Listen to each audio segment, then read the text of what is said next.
So the meeting is to take evidence in the case of Representative Ford Carr against Representative Nick Holheisel. The evidence consists of the following.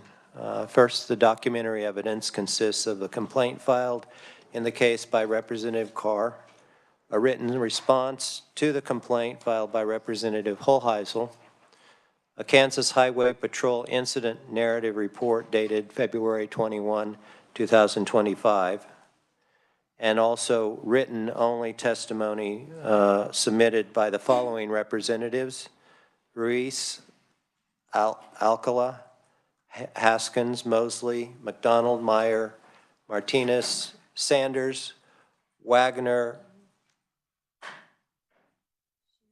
Shu, and Neely and Fairchild. Hard copies of these documents will be made available to the public immediately after the hearing this morning. In addition to the aforesaid listed documentary evidence, we will take oral testimony this morning from Representatives Carr and Holheisel. We will afford each of these parties 5 minutes with questioning by the committee after each has spoken. I want to again state and admonish everyone that, as I did in the last meeting, that decorum in this committee will be strictly adhered to.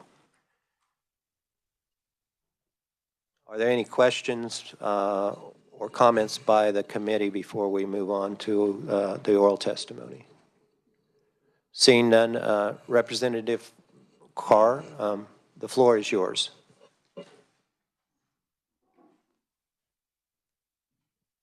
Thank you, Mr. Chair. Tess, was that on? Yes.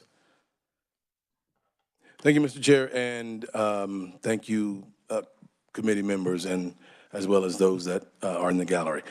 It's relatively simple. I'll just start with, I was seated in my assigned House chair, listening to the debate that was taking place at that particular time, as well as engaging in some conversation with my seatmate, Representative Alcala, at which point I noticed Representative Holheisel appear from behind the speaker's chair and proceed down the aisle. He stopped one aisle short of where I'm seated. He took a what would have been a right-hand turn for him and had some discussion with what appeared to be Representative Rishu. Being slightly at an angle to my left, he was constantly in my periphery because I was looking at the well, or the podium where everyone speaks that we commonly call the well. He didn't appear at all to be escalated, didn't appear at all to be upset, or at least not in my summation of what I was looking at. After a short conversation there, he proceeded back into the aisle, walked towards where I was seated, and he began yelling the word, excuse me, but the word was bullshit. Prior to reaching where I was seated, he had said that word several times, and each time his voice became more escalated. When he got to where I was seated, he leans down, and if I'm going to be perfectly honest, I assumed that he was going to inform me of something that maybe they had just had a discussion about, and that's what he felt like was the bullshit that he was referencing. Myself and Representative Holheisel don't normally have conversation, though when we do, it has always been amicable, so I had no reason to believe that there was any animosity towards me. But as he leans down and says bullshit again, he raises his hand and points his finger in my face, clearly violating what I would consider to be personal space. And he said, "That's bullshit. That's bullshit, Representative Carr."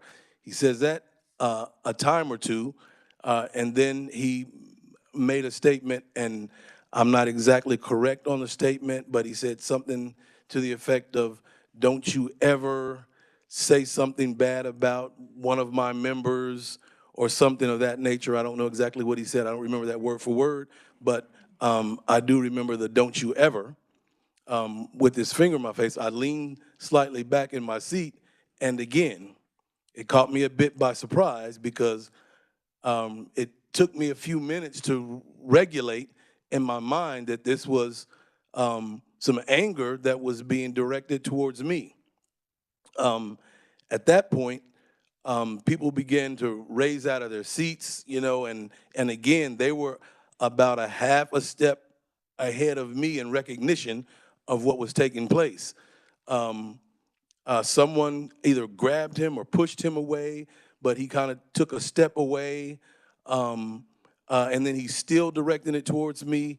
He's a few steps away now, and I turn in my seat and I ask him if he'd like to take it outside, and he continued with what he was saying, and then I think I asked him a second time, and he did respond at that time and say, no, I'm not going outside. But again, I'm not really sure at this point what he's talking about. But I know his voice is constantly elevated.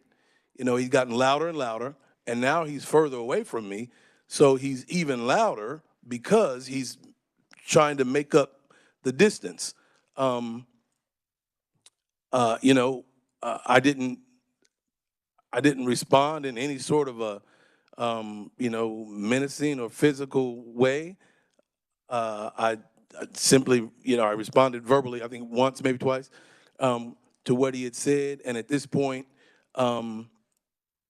Representative Haskins, who sits slightly behind me and to my right, he made an effort to elevate his voice and verbally calm the situation down. And I don't think anyone heard him. And so at that point is when he got up and he yelled, "Point of order."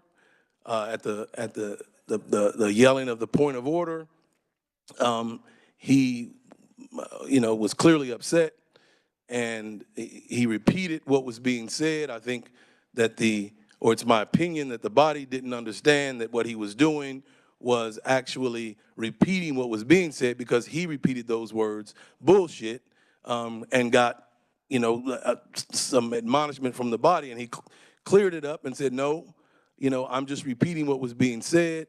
At that particular time, the speaker called him down to the well, and when he went to the well, he had a brief sidebar with Speaker Hawkins, and then he explained himself at the well. At this time, I'm not sure where Representative Hoheisel was at. I had turned in my seat, and and it was something that was behind me at that point.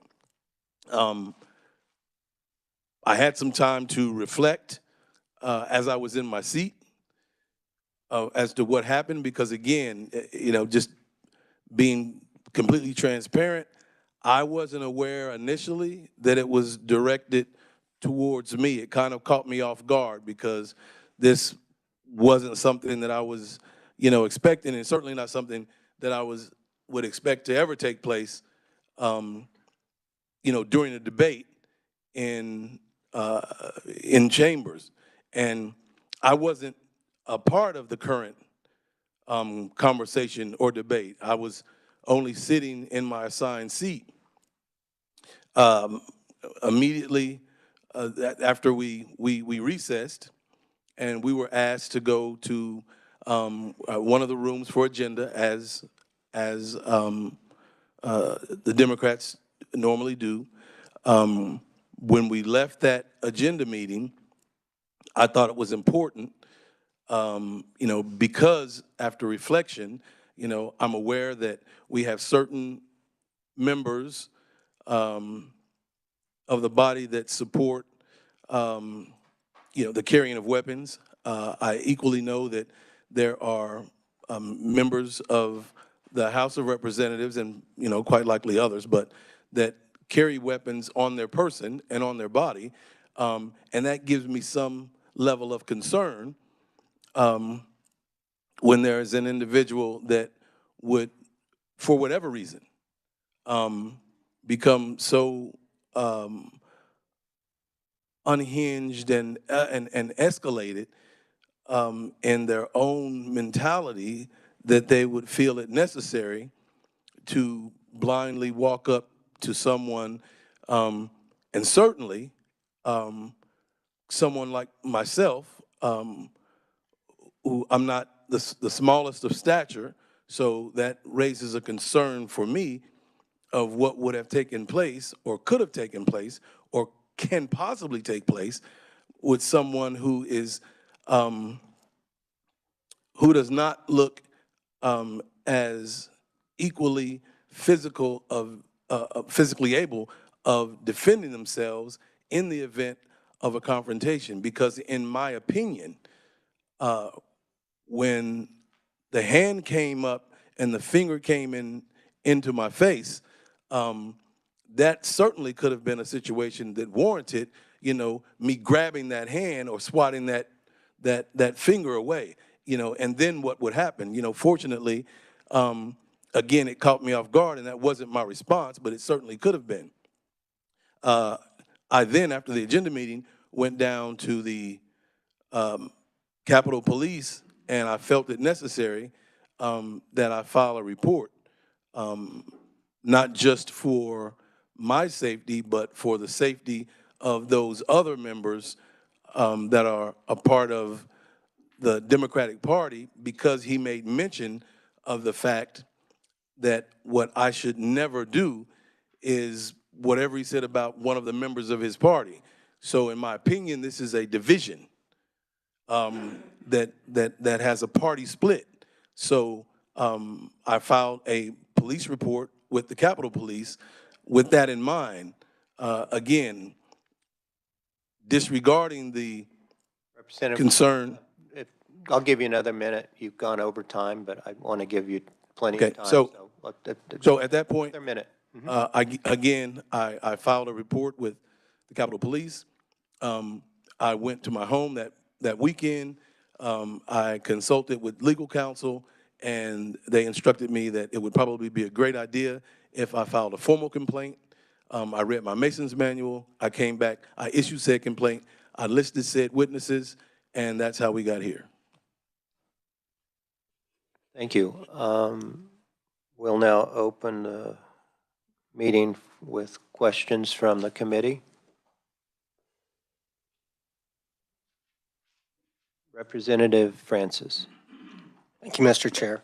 So, as I looked through Mason's manual, the complaints filed under Chapter 12, Section 122, and I look at the title of Chapter 12, which appears to be decorum in debate. It would be, how do you make this part of the debate, since neither of you were at the well? It was a side conversation. Was there another section of Mason's that you also thought applied to this? I believe I put 122 amongst others, if that was, and that would be in 121, which. Well, the entire chapter is decorum in debate. Okay, let me grab my book real quick. I'll tell you that.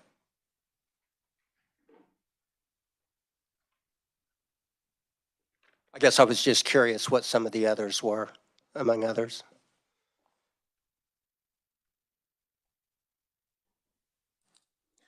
So Section 121 says no member may indulge in personalities, impugn motives of members, or use indecent or profane language. The profane language is the portion that I'm talking about.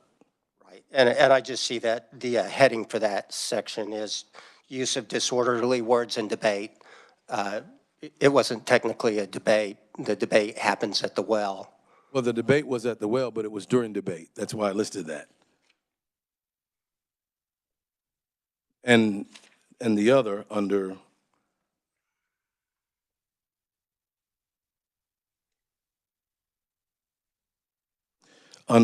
Section 122, breaches of order in the House.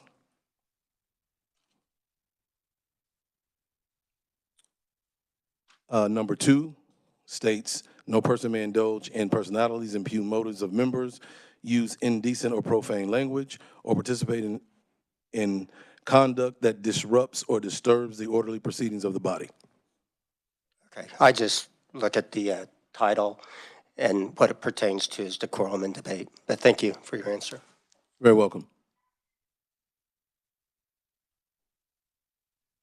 Okay, if none of the committee members yet have questions, I have a couple of questions. Which one?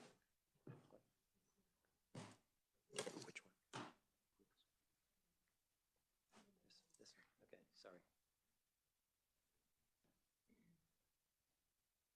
Just following on Representative Francis, in your complaint, as you point out, you do cite Chapter 12, Section 122, among others.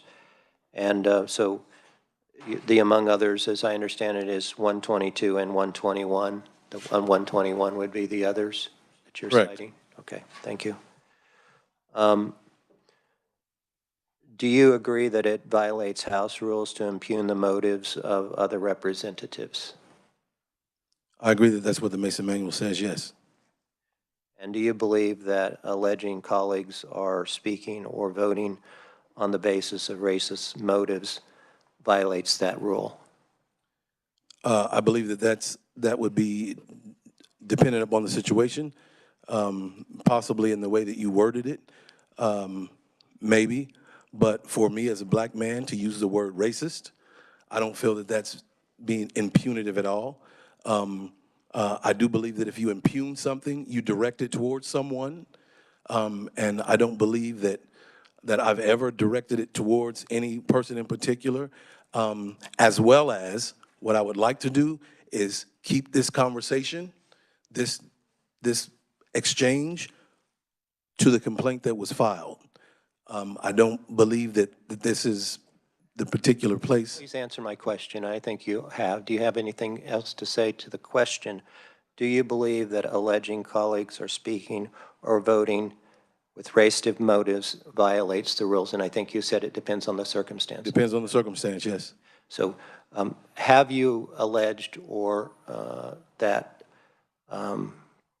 representatives in this body have violated or have voted based on racist motives? Again, I'm going to say that this particular proceeding has absolutely nothing to do, but I will answer, and that answer is no. I've never directed towards anyone that they've done that. There's video record of that, and you're welcome to look at it, and we can walk through exactly what I said. But again, I take offense that we would be in this body on this complaint speaking about something that has absolutely no relevance. I take that as an objection to my question, and we'll take that under advisement as the committee. Thank you. Representative Francis. Thank you. As far as the entire incident, Representative Haskins asked for a point of order. The chair allowed him to come down to address the body. What is there about the entire procedure that was used made you feel like the point of personal privilege or the, I'm not thinking of the right word. Point of order. Point of order, excuse me. It's my age. The point of order didn't resolve the situation. We were gavelled down. The point of order was recognized. It was de-escalated. What made you feel like that was not a sufficient resolution to what happened? So if you're referencing my testimony, the testimony that I made moments ago, I didn't say that the point of order wasn't. What happened was the initial point of order or the initial interruption that Representative Haskins had made was not sufficient. Everything continued. The speaker didn't hear him. So then he had to say it louder. And I don't believe he yelled point of order the first time. I believe he said something more along the lines of, hey, can we get some decorum here, or something of that nature. So that's what I was referencing when I made the previous statement. I do believe that when he finally made it extremely vocal and yelled point of order, that things did stop at that point. And decorum was restored. And decorum at that point was restored, yes. Representative Amex, please. Thank you, Mr. Chairman and Representative. Reading the report that you had given to the Capitol Police, there was no physical contact at all by the other representative to you. No, no, sir, he never physically contacted me at all. But as you said, if I could, Mr. Chair, You may. his finger came into your space and pointed at your face. Yes, and at that point, I leaned back in my chair. Okay.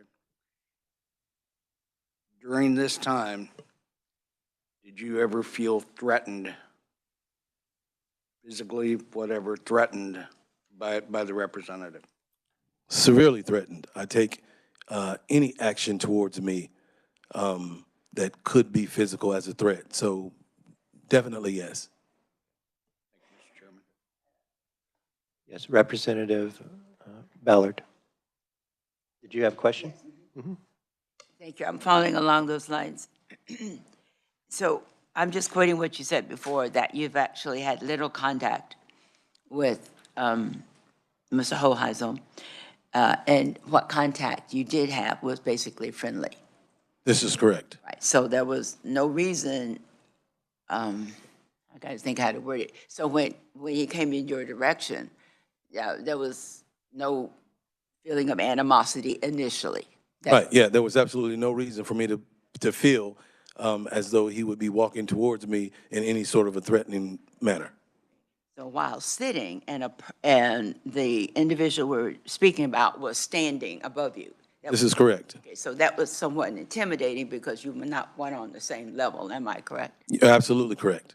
Okay, and that was to follow his line. That was intimidating It is always intimidating when someone stands over you and makes demands of you. and threatening. And yes, and the gesture, the look on his face, the veins that were popping out in his head, the entire construct of his body language and his person was threatening. Had he not said a single word, simply the body language and the actions were a threat themselves.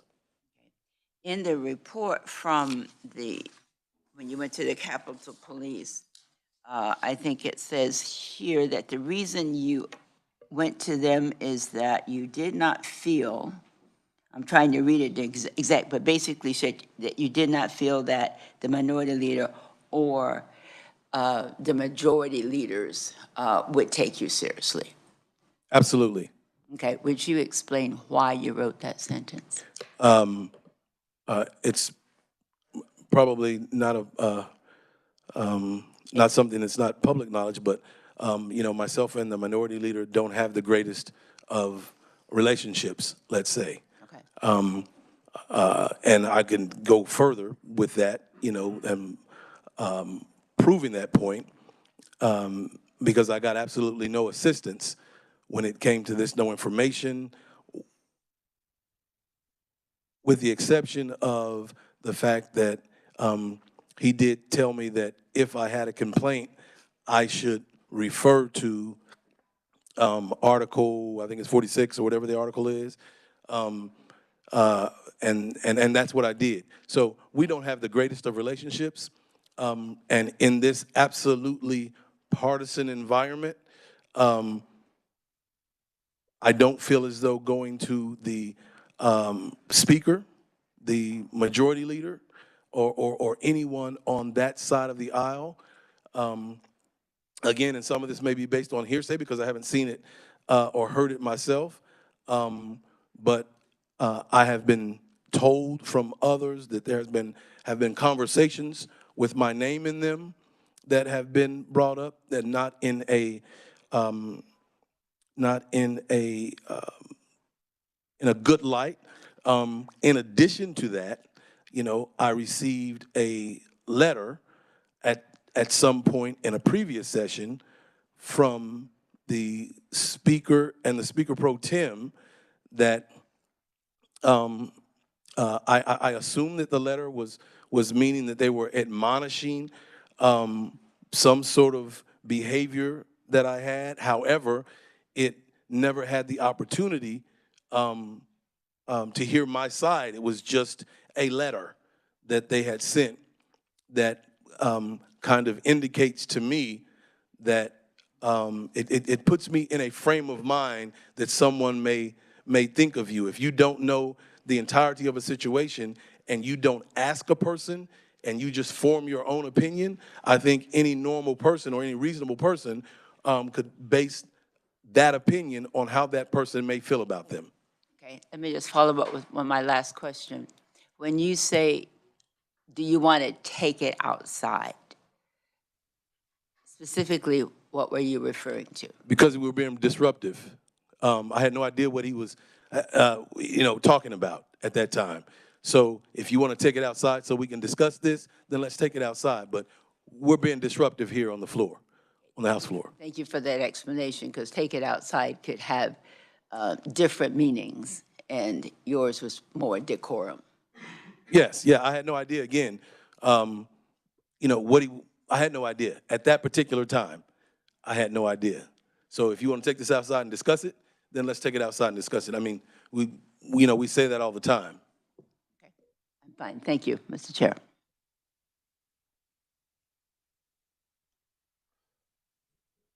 Yeah, I'll have another question. Following on your testimony or in response to Representative Ballard about the letter that you received from the leadership, was that caused by your comment at the well that someone in the chamber, one of our members, was a House Negro? So I'm glad you brought that up, so we can be clear on this, and we can be clear on this for a final time. I never said that there was anyone on the House floor that was a House Negro. I think what happens here is we have people who have some very sensitive feelings about certain words.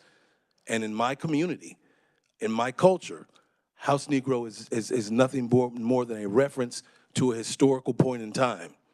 And what I stated was that I would never want those that I represent to look at me and feel as though I were a House Negro. Now, that was my statement. And if you can say from that statement that I'm impugning that on anyone else, the only person I referenced was myself. What was the topic you were speaking about? I was speaking about the Quindaro ruins. I was speaking about the historical reference of the Quindaro ruins. And for those that don't know, the historical reference of the Quindaro ruins, that was a portion of the Underground Railroad. So those were slaves that were going through that area. And I was speaking in reference to the historical piece of that, because going through that area, you would have had both field Negroes and House Negroes if the House Negro had met. I won't take time to give a full history lesson at this point, but that's where that reference was headed. Does anybody on the committee have further questions?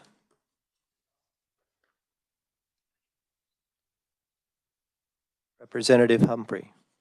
Thank you, Mr. Chair. I just wanted to confirm one thing that, thank you, Representative Ballard, for asking the question about going outside. I mean, do you understand that that could be misconstrued to mean something different than we're being disruptive? So what? So can I answer? Yes, please. Okay. There are a myriad of things that can be misconstrued. So I won't try to defend what might be misconstrued. The question was posed to me earlier, what I meant. And so I answered that question as to what I meant. If you want some other answer or you're reaching for something different, all I can do is clarify. And I thought that that was the point of this particular proceeding, was for clarification to take place. I've already answered the question. Yeah. I stated that you would go outside for further conversation. But certainly, you can misconstrue, anything, that you want to, if that's where you want to go with it. No, I think that's really helpful, because just reading through the testimony, there's lots of variations on what exactly happened and what people meant when they said certain things. And I think that's helpful to hear you say that things can be misconstrued. I appreciate that. Thank you. Are there any further questions? Seeing none, thank you, Representative Carr. Thank you, Mr. Chair, and thank you, committee members. We'll now move on to the testimony of Representative Hoheisel.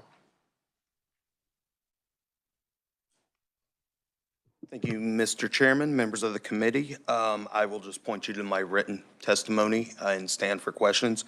I will highlight two things, though, in my testimony now.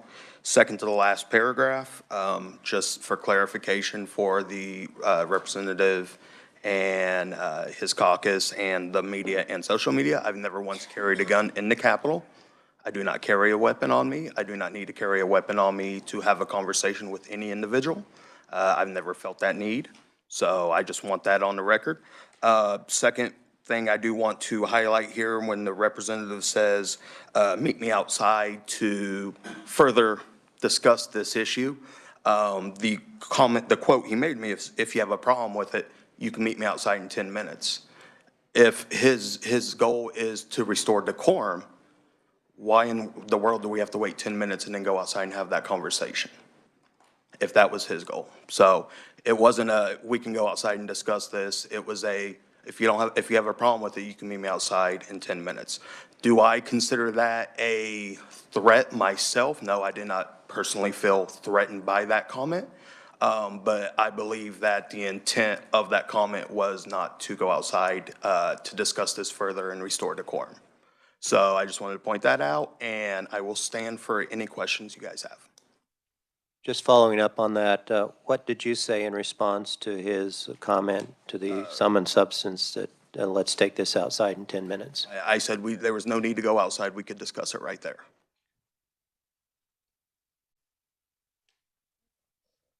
I'll go ahead with a couple more of my questions while the committee considers others perhaps.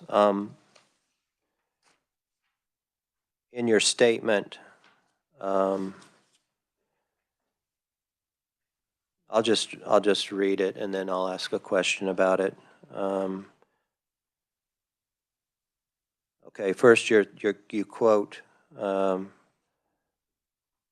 Representative Carr, I believe it was a quote up from the well on the day of the incident. You say, "Thank you, Mr. Carrier." This is quoting Representative Carr. "It's good to see that there are some members of the Republican Party that are either not racist enough that they don't mind coming to answer my questions, or not so fearful that they wouldn't either," close quote. Is that your recollection of an accurate quote? That was taken from the, and I put the YouTube timestamp there. That was taken word for word from the caption of the YouTube video of that day. And then you go on in your statement, and this is your statement, not Representative Carr's. This statement was in response to a member declining to take questions from Representative Carr the previous night. Is that your understanding of what happened? Yes. Okay. And my follow-up is, are you aware whether the rules of the House permit a representative to refuse to answer questions? No, it is not in the House rules. In other words, it does permit them not. Oh, I'm sorry. Yeah, yes, there is no rule that forces a representative to stand for questions. How long have you been in the House? This is my seventh year. And is that, do you see that permissive rule, if you would, that you can not answer questions if you so choose?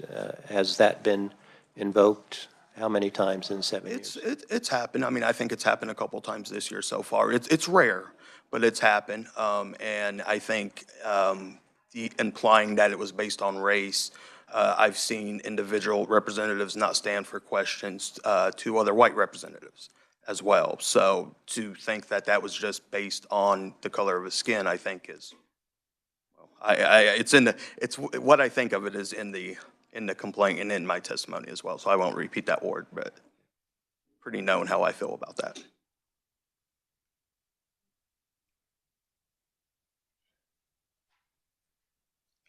Yeah, Representative Francis.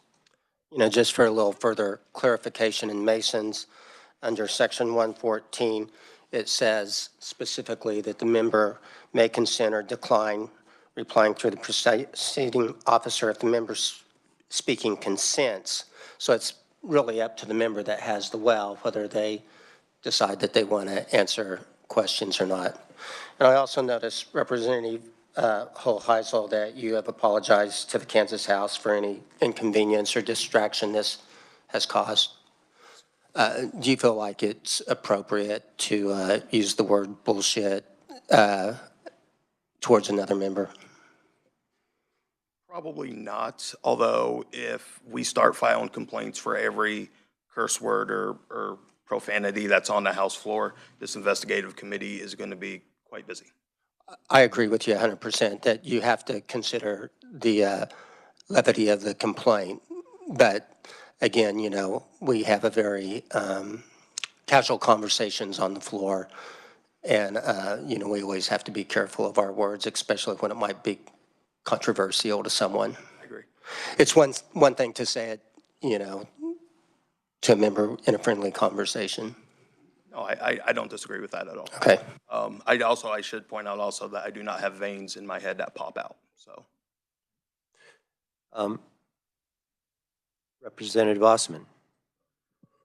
Thank you very much, Mr. Chair. Mr. Chair, I have a question for you. There's in the Representative Hoheisel's testimony, it mentions attachment 1 and attachment 2. I don't see that in her documentation. That's right. It's because it was there were news reports, and I didn't think it appropriate for us to take news reports as evidence. Okay. You're free to ask the representative. In fact, I was going to explain further what he was referencing, but I didn't think it appropriate for us to have news reports as evidence. Okay. All right. Thank you. Representative Hoheisel, thank you for your testimony. Part of your testimony does say, so some may interpret that as a threat, especially given Representative Carr's documented history of aggression towards other elected officials. With that in mind, can you tell me what your thought process was in confronting Representative Carr on the day of February 20th? Yeah, and I think confronting is a strong word. How it went down was I was walking by, we made eye contact, and I took that opportunity to let him know how I felt about his comments at the well. As my testimony states, and I believe some of the witness testimony states, I haven't read it all. The distance between Representative Carr and I continued to increase. The distance. I was moving away from him. If it's a confrontation, I'm sitting there, I'm standing, he stands up, we're going at it. This whole thing lasted less than 12 seconds. And in that 12 seconds, the distance between Representative Carr and I continued to increase. So I don't quite think, I don't want to call it a confrontation because that's not how I viewed it. I viewed it as an opportunity to let the representative know how I felt about his comments. My thought process in my head was he's looked at me and he said something I didn't appreciate at the well about my caucus members, and I took the opportunity to let him know how I felt.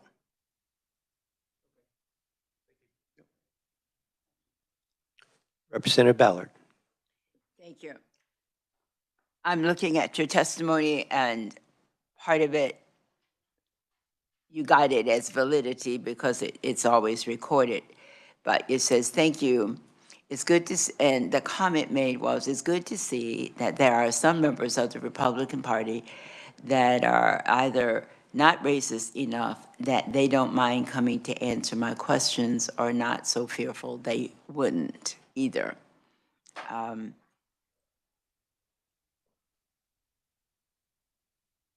Specifically, why did you include this in your testimony?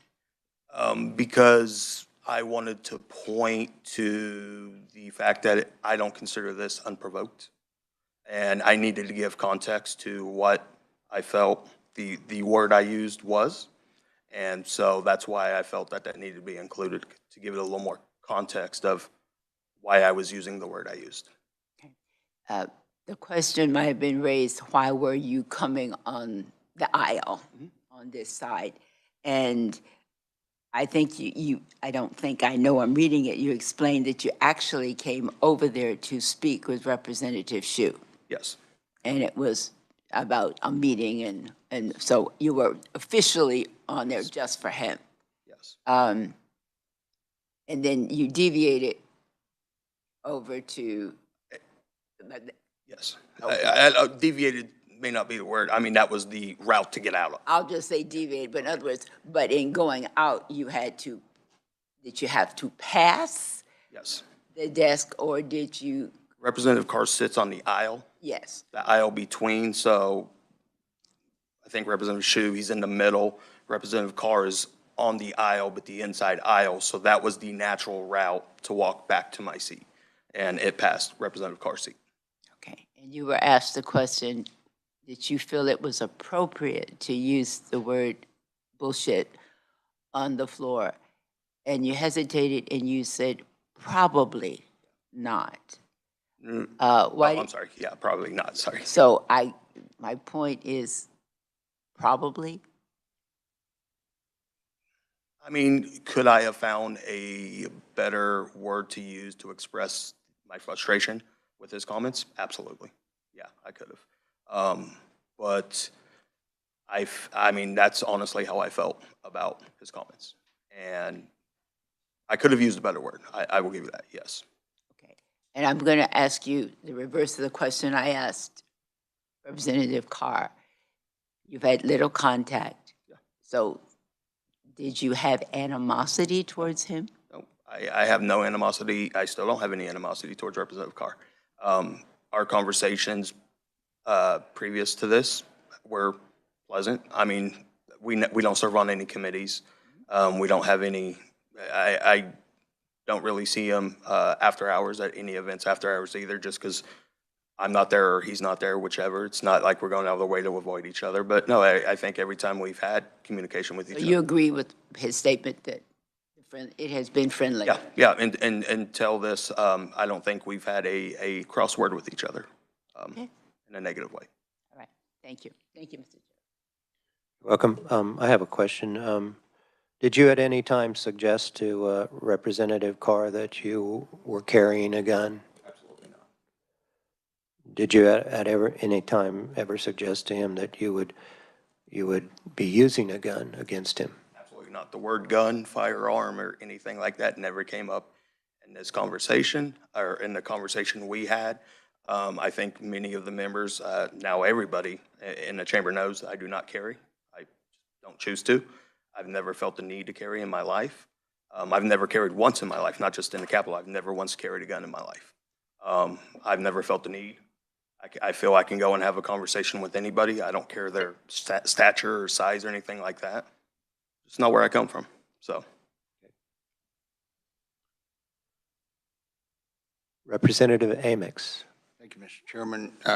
Representative, thank you for your testimony. Got a question. As a representative to the House of Representatives in Kansas, are we held to a different standard?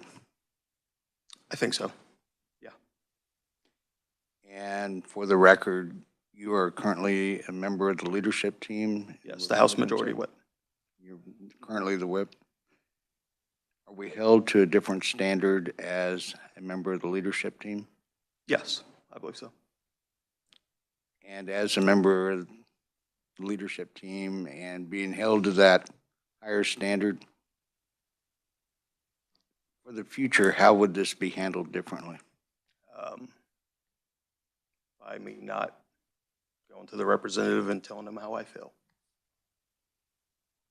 Any representative? Well, yeah. Not every representative, no.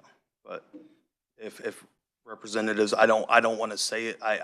In fact, I'll just leave it there. I'll just leave that there. I don't want to Well, the reason that I bring that up, is I do believe we're held to a different standard, and we're expected to hold our position in the highest regard because we're given the responsibility. And I just wanted your feelings on that. Yep, no, I don't disagree with you at all. Thank you, Mr. Chairman. You're welcome. Representative Humphries.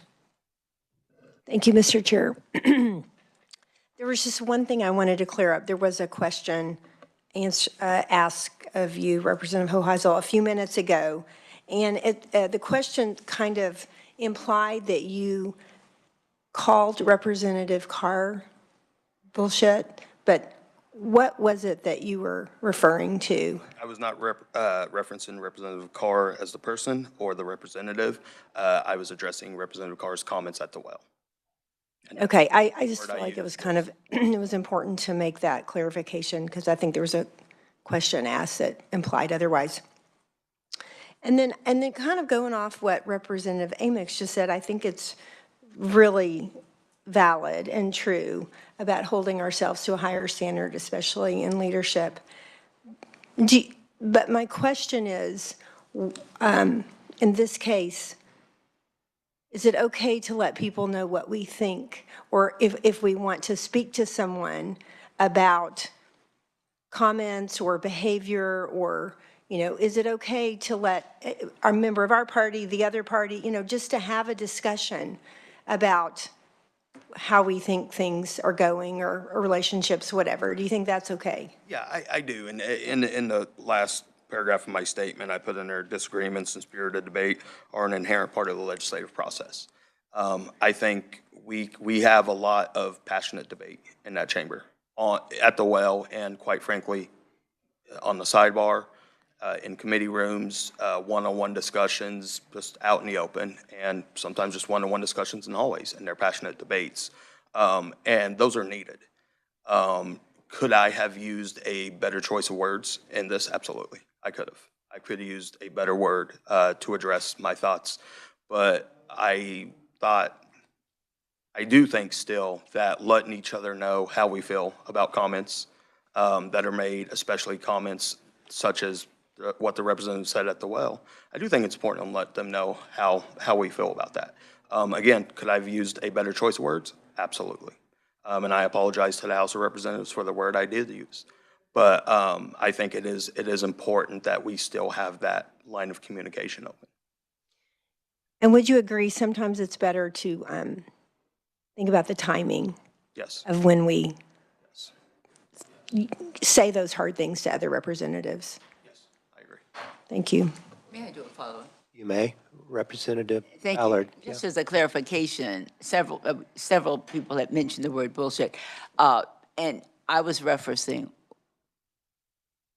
the comment about what was going on in the floor, and I never ever took it as you called him. I don't know what that meant.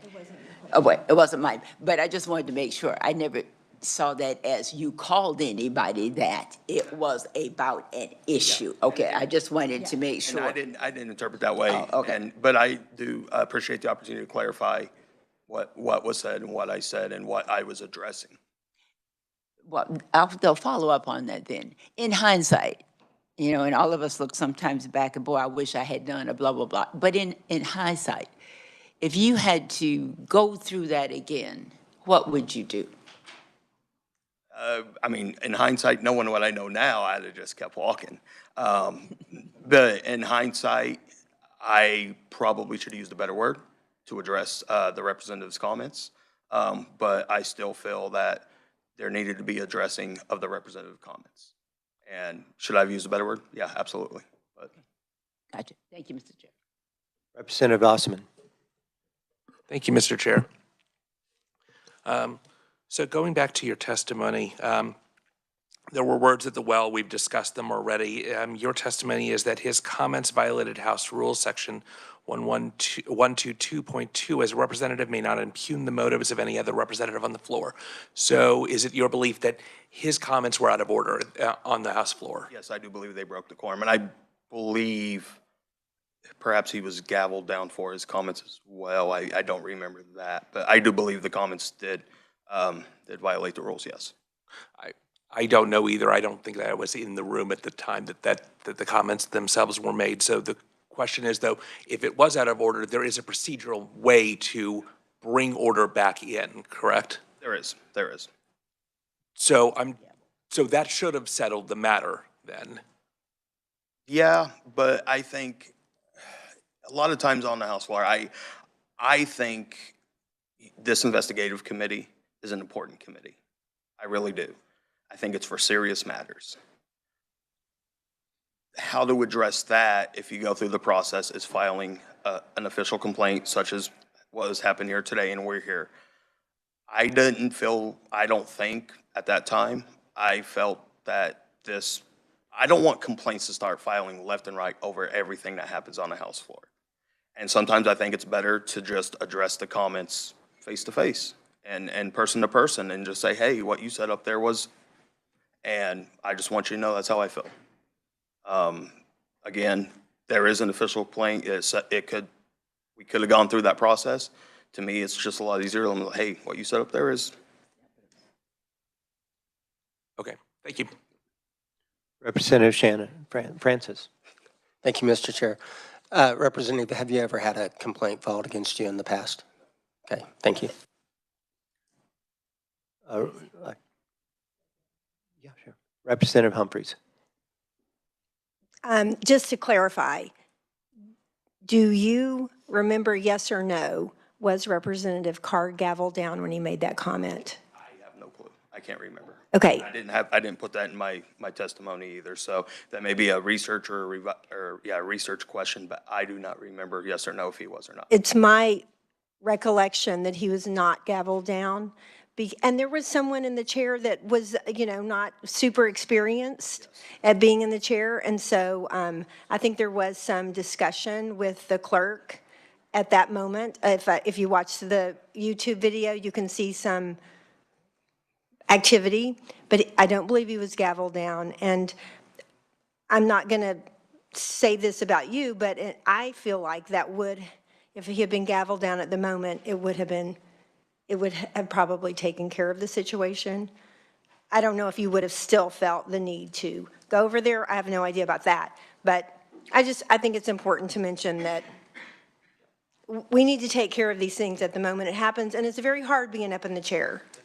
And sometimes people, don't always, it's hard to know what to do in those spontaneous situations. So I wanted to make that comment that it's my recollection that there was not a gavel down. Been in the chair myself, and I know several of you guys on this committee have been in the chair. I mean, you're focused on 10 different things. It is actually, you're quite close, but it's actually really hard of hearing up there too, of what's being said, but you're also focused on what's going on the floor. You're looking at your screens, so you're not following along on the debate at the well 100% of the time. So that it may have been one of those instances as well. Representative, I have a question. So this is sort of trying to encapsulate what I'm hearing from you, but correct me if I'm wrong. I think I'm hearing that you don't regret addressing the issue with Representative Carr, but you may have regrets, do have regrets about the manner in which you did it, in particular using the profanity. Yeah. Yes. I do regret my choice of word. So would you today, or could you in the future, apologize to Representative Carr for using profanity? I've apologized to the Kansas House of Representatives as a whole, which Representative Carr is a member of, and I believe that is enough.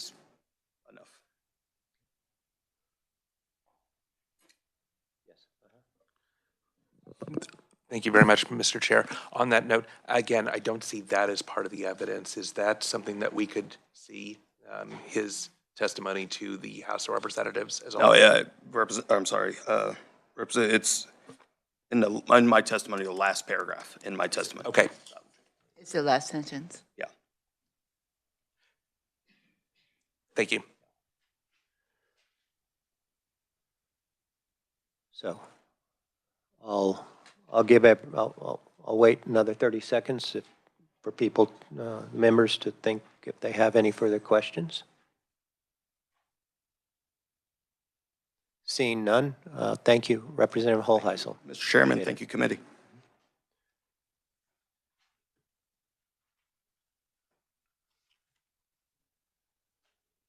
So what happens next? We will be having another meeting. It will very likely occur on Monday morning, but the details will be forthcoming, probably from the well today after the floor. The purpose of that meeting will be twofold. One, to the extent that I or other members of the committee believe that there is some piece of evidence that needs to be looked at that isn't before us, we will consider that. And then the next step will be deliberations of the committee and a decision. So with that, the meeting is adjourned. Thank you.